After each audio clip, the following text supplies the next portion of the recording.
नमस्कार, आप देख रहे हो चर्चा 24। मैं हूं आपके साथ कुलदीप के। पूरे भारत के अंदर आज जो पेट्रोल और डीजल के बढ़ते दाम हैं उन पर कांग्रेस पार्टी द्वारा प्रदर्शन किया जा रहा है। हालांकि बात करें सिलसिला जो है, थोड़ी पुरानी बात मैं बताना चाहूँगा आप सभी को। 2012-13 की बात करें तो बीजेपी पार्टी भी इस तरीके से प्रदर्शन करती थी, कपड़े निकाल कर रोड पर खड़ी हो जाती थी जब भी कोई डीजल, पेट्रोल या फिर गैस के दाम बढ़ते थे। आज कांग्रेस पार्टी भी सड़क पर खड़ी है पेट्रोल और डीजल के बढ़ते दामों को लेकर। हमारे साथ संजय अग्रवाल जी है, पानीपत शहरी से पूर्व प्रत्याशी। अग्रवाल जी, जो प्रदर्शन है आप सभी देख रहे हो, 7 महीने से ज़्यादा किसानों को बैठे हुए हो गया है और एक छोटा सा प्रदर्शन ऐसे कांग्रेस पार्टी कर रही है, तो इससे कुछ असर पड़ेगा सरकार पर? वैसे आज छोटा प्रदर्शन नहीं है जी। 90 की 90 कॉन्स्टिट्यूंसी में जी हमारी प्रदेश अध्यक्ष बहन कुमारी शैलजा जी के आदेशानुसार हर एरिए में 3 से 4 प्रोग्राम आज पार्टी कर रही है। यानी कि अंदाजा इस कार्यक्रम में पूरे प्रदेश 1 लाख लोग जुड़े हुए हैं सुबह 10 बजे से 11 बजे तक। तो बहुत बड़े सतर पर यह प्रदर्शन हो रहा है, क्योंकि कांग्रेस पार्टी ही एक ऐसी पार्टी है देश के अंदर जो आम आदमी की तकलीफ़ों को और उनकी सुविधाओं के बारे में जानती है। कि पिछले टाइम से आप देख रहे होंगे, जब कांग्रेस सरकार थी 14 से पहले, उस टाइम क्रूड का रेट $120 प्रति बैरल था। बिल्कुल। और उस टाइम कभी आप लोगों ने डीजल की कीमत 65 रुपये से ऊपर नहीं देखी जी। बिल्कुल। गैस का सिलेंडर हमारी गृहिणियों को 350 से ऊपर कभी नहीं दिया हमने जी। आज वही क्रूड ऑयल 60 रुपये से नीचे है, $58 प्रति बैरल का रेट है आज। और आप देख रहे हो डीजल और पेट्रोल की कीमतें, पेट्रोल 100 रुपये के पार हो चुका है और डीजल भी अगले 1 हफ्ते में 100 रुपये के पार चला जाएगा। अभी भी कुछ हिंदुस्तान के कुछ ऐसे राज्य हैं जहाँ 100 रुपये से ऊपर बिक रहा है डीजल भी। तो आप देख रहे हो पिछले 1 साल से लगातार पूरा देश कोरोना जैसी महामारी से पीड़ित है। इन लोगों ने कोरोना की आड़ लेकर चुपचाप हर चीज़ को इतना महंगा कर दिया कि वो आम आदमी की पहुँच से बाहर हो गई जी। अग्रवाल जी, आप एक उद्योगपति हो और उद्योगी नगरी में खड़े हो, ऐसे में जो उद्योगिक केंद्र है उस पर कैसे प्रभाव पड़ता है?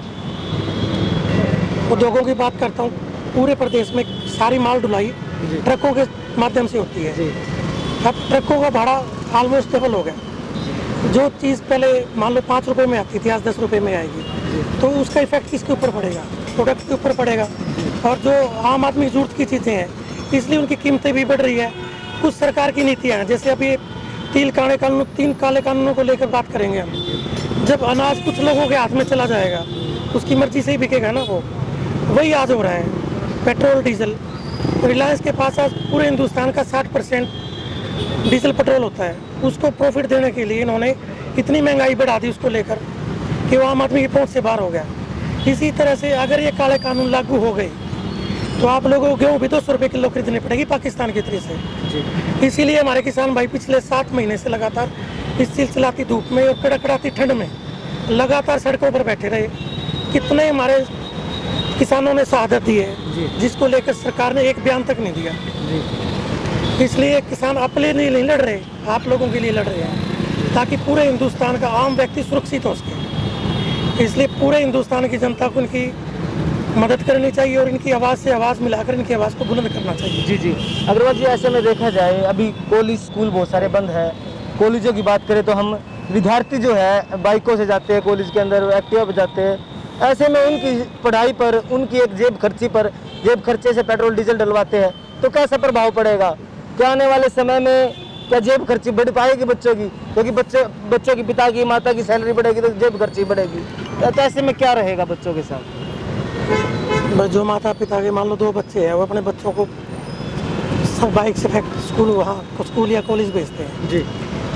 अब 10,000 रुपये में आपकी बाइक में तेल डलवाएंगे जी, आपकी फीस देंगे, घर का राशन भरेंगे, घर का किराया देंगे, क्या क्या करेंगे उसमें?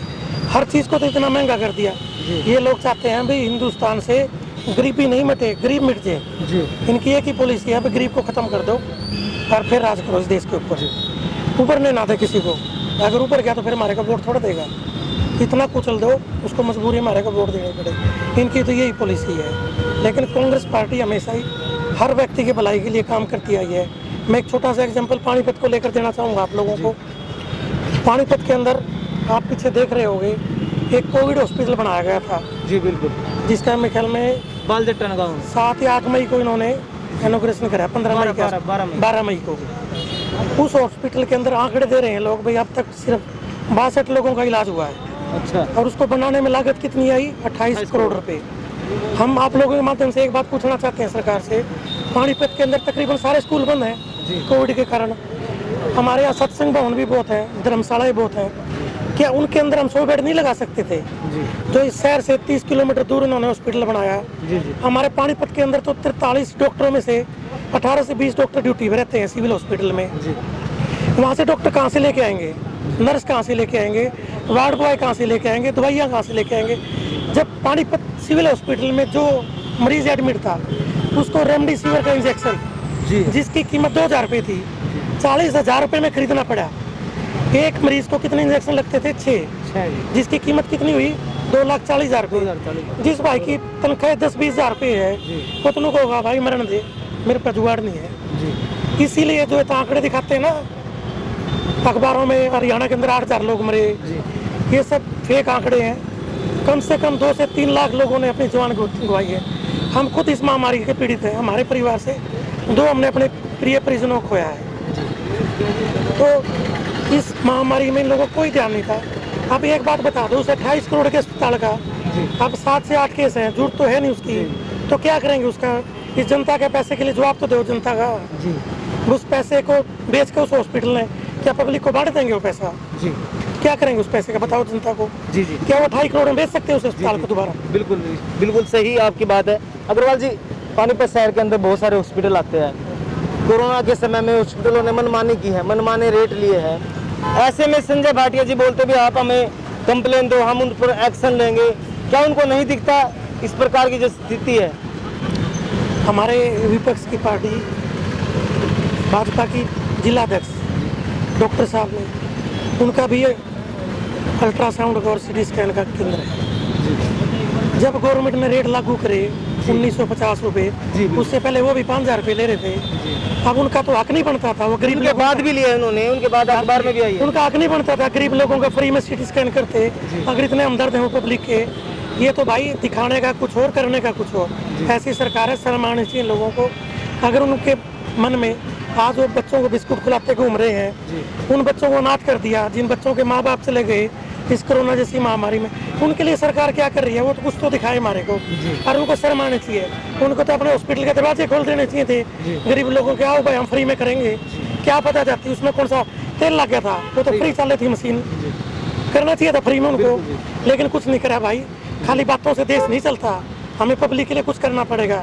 जैसे कांग्रेस पार्टी लगातार आम आदमी के लिए कुछ ना कुछ करती रही, उन्होंने कभी आम आदमी को तंग नहीं होने दिया। उस टाइम गृहिणियों को सिलेंडर हम 300 रुपये में 12 सिलेंडर देते थे साल में, 120 रुपये क्रूड ऑयल होने के बाद भी। और ये सरकार क्या कर रही है? जब आते रेट हैं, आज सिलेंडर की कीमत 150 रुपये होनी चाहिए, 800 रुपये में सिलेंडर मिल रहा है। आम आदमी के लिए कोई पॉलिसी नहीं है, कोई विजन नहीं है, कि उनको जरूरत नहीं है। ऐसे में आंदोलन जारी रहेगा जी? बिल्कुल 100% जारी रहेगा जब तक ये आम आदमी की भलाई के लिए काम नहीं करेंगे। कांग्रेस पार्टी लगातार आम आदमी की भलाई के लिए, उनके जीवन स्तर के लिए हम सड़कों पर उतर कर लड़ाई लड़ते रहेंगे और इस सरकार को जगाने का काम करते रहेंगे। जी बहुत बहुत धन्यवाद। तो ये थे हमारे साथ कांग्रेस नेता संजय अग्रवाल। ऐसे ही नेताओं से बात करते रहेंगे, उनके अंदर की बात निकालते रहेंगे। तब तक आप सभी साथियों को जय हिंद, जय भारत, जय हरियाणा।